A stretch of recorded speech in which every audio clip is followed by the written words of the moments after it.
at Loudon Sports Therapy Center in Sterling, Virginia.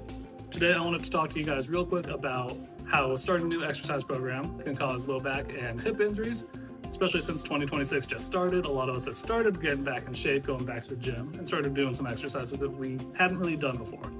So I want to do a quick overview on how some of these lifting exercises that we're getting back into can contribute to having low back pain. So there are two main causes that people get an injury when starting a new exercise program in the new year. The first one is lack of core strength and stability, and then the second one is improper lifting form. The lack of core strength and stability, a lot of people think core strengthening is just doing sit-ups, crunches, planks, things like that.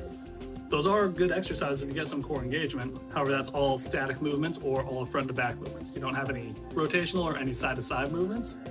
So that way, when we do start loading the back, if you don't have that strength and that stability already there, you bend, you twist weird, you pull your low back. So that's one of the main ways that people initially injure their low back. Here at Loudon Sports Therapy Center, we take a very detailed approach. We do a lot of rotational exercises such as pal-off presses, banded chops, banded lifts. We do a lot of rotational components with you to make sure when you do bend to go lift up a case of water or shovel snow, that we don't hurt our back. We also do a lot of overall dynamic stability with core engagement. So again, a lot of people hold their core exercises. They'll hold their plank for 30 seconds. They'll hold whatever position they're in and count that as their core work, which is great, but daily life isn't static. So a lot of times we have that static stability. Once we make you move while holding a load, such as a farmer's carry, a weighted press, anything like that, people's core disengages and they don't know how to maintain that contraction throughout their day-to-day life. So that's one of the main things we're going to make sure that we have a solid understanding of while we're working with you. The second main way that people start getting injured during the new year when they start ramping up their exercise program is they have poor lifting mechanics. Now, a lot of people think, oh, I do a squat in day-to-day life. I can squat down and pick up my phone from the ground when I drop it, or I can squat and pick up that bag of groceries.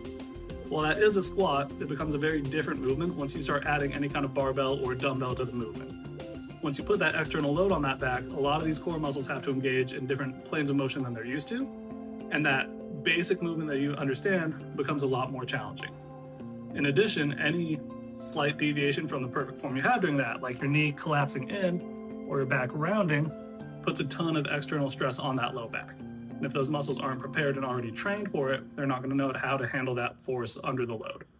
So when you're starting a new program, it's really important that you've got really good form, especially if you're putting an external load like a barbell or a dumbbell on, and that if you don't know, you have your form checked. Here at Loudon Sports Therapy Center, we're all experts in movement. We've all been athletes. We've all been personal trainers. We know how to move and how to exercise correctly. We'll take a very detailed look, make sure you don't have any dynamic valgus or where the knees collapse in, or any rounding in your back when you do an RDL or a deadlift. We'll make sure your form's proper so that way you can exercise safely and continue to progress towards your goals this year. So if you are someone who's worried about your form as you start your new exercise program, or if you're worried about developing low back pain as you increase your activity, or even if you're someone who's already pulled a muscle in your back and is already experiencing some of this pain and symptoms, please give us a call. Our number is 703-450-4300. We can call, we can get you scheduled for an evaluation and start getting this recovery underway.